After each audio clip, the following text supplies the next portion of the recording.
I'm pretty sure I was cheated on once. It happened when my girlfriend suddenly ghosted me, about 6 months into our relationship. It all started when she didn't even show up for a date, on her own birthday. I could still see her online activity, but she never responded to me again. I assumed she cheated on me, and was too ashamed to face me. Honestly, I stopped caring pretty quickly. About 4 months later, I started dating the woman who would eventually become my wife. Now, here's where the real revenge came in, not by me, but by life itself. About a year later, I was walking through a busy transit station in my army uniform. By then I had gotten into great shape, and the uniform really looked good on me. I saw her from across the station, standing near the exit.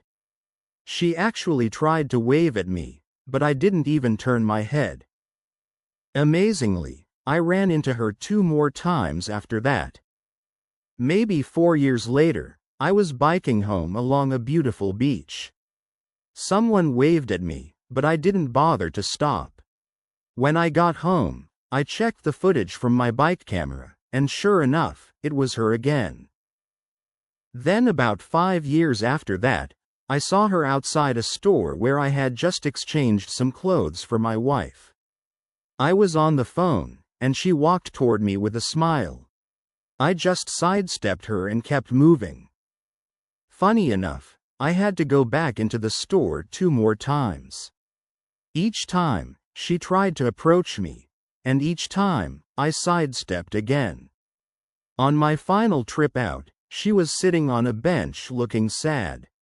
We locked eyes. I just laughed and walked away. Sometimes, the best revenge is simply moving on.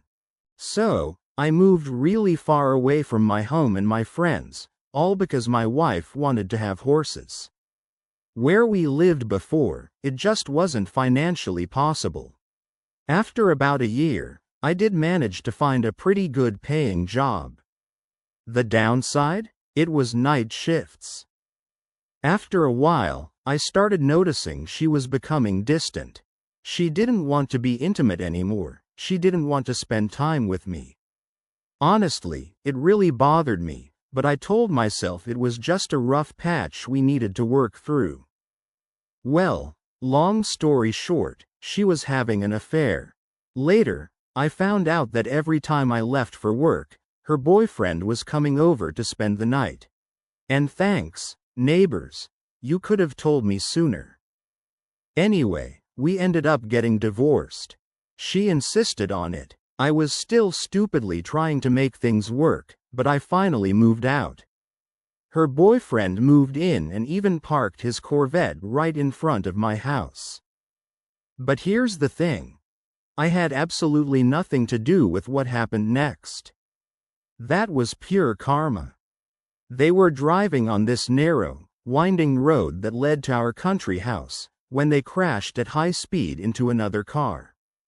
The boyfriend spun the car, and the passenger side took the full force of the impact.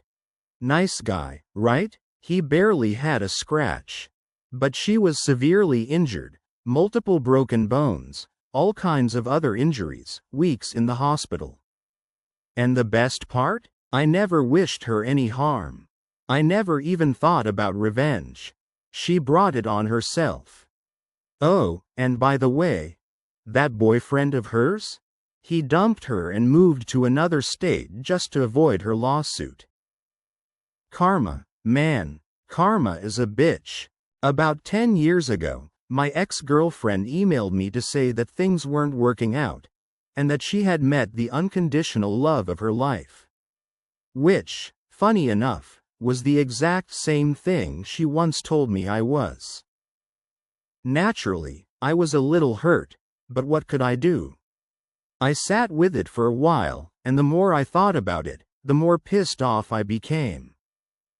Eventually, though, I moved on. I pushed her so far out of my mind and my memories, that I literally never thought about her again. Years later, I ran into her by accident. She was working at a hotel reception desk. And here's the thing. I didn't even recognize her. She was acting kind of rude, and I just figured maybe she was having a rough day. I got my key, went up to my room, and didn't give it another thought. The next morning, I was in the lounge area, grabbing breakfast, when she tapped me on the shoulder.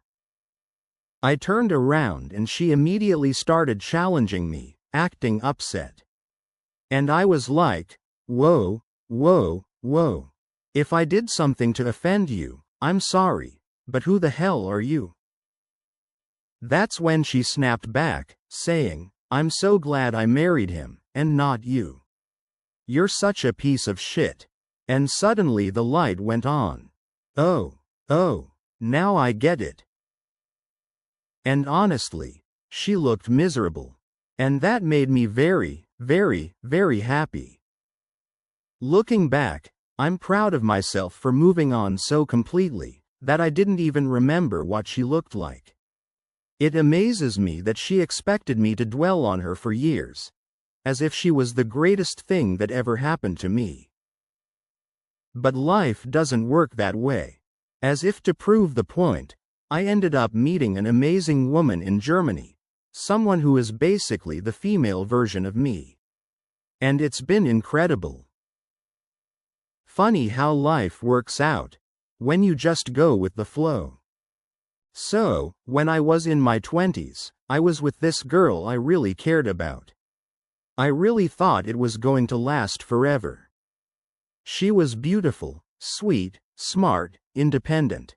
I got a real sense that she wanted to be with me, and not just needed to be with someone. That made me feel amazing. But one day, I caught her with another guy. I was absolutely devastated. Instead of yelling, screaming, or acting angry, I just said, "Oh, shit, sorry," and then I left. I never picked up the phone again. Never went back to get my stuff. No drama, nothing. I just cut her off completely. She called, left voicemails, and sent texts. At first it was, "You have to let me explain." Then, "Please, give me another chance." Later it turned into, "The fact that you showed no emotion, and just cut me off, shows you never cared about me anyway." Eventually, she said she hated me, and was glad she did it. Then she would apologize again, saying, "Please talk to me." It was pretty clear that my reaction was eating her up inside. Of course, it hurt me too, but you move on. And it's fine. In the end, she just wasn't the right one. Today, I'm happily married, with 2 kids, 2 dogs, and a house. Life is full of ups and downs. But you can't let them define you. A buddy of mine was cheated upon a bunch of years back. His live-in girlfriend and he were going through a rough patch, when she decided to step out on him. She had said she was going to visit her family about 600 kilometers away, and would be gone for a week. Imagine his surprise when he saw her having the time of her life on a restaurant patio, with her ex. He snapped some photos as proof, and went home. He was on a month-to-month lease that required 60 days' notice. She was not on the lease. So, he gave his notice and found a new place while she was gone. In the remaining weeks, he stayed distant. He mentioned couples therapy but did not push things. He avoided intimacy, but frankly, it was not on offer. She was also out late, and occasionally claimed she was crashing and spending the night with friends. He just said, "Okay." Now, his landlord was a good guy and kept silent on his end. They both worked things out so that new tenant prospects came by only when she was out at work, or with her affair partner. Come moving day, a hired crew showed up and started boxing stuff up early that morning. When she asked what was happening, he laid out copies of the photos he had taken. The landlord then told her she had until midnight to get her stuff out, as the new tenants were moving in 2 days later and he needed to tidy up. If she did not, her things would be put on the curb. My buddy snapped one last picture of her clothes and toiletries in a big pile in the main room. All the furniture, it turned out, was his. The plan, the execution of it, and his cool demeanor throughout, were a legend in our friend group to this day.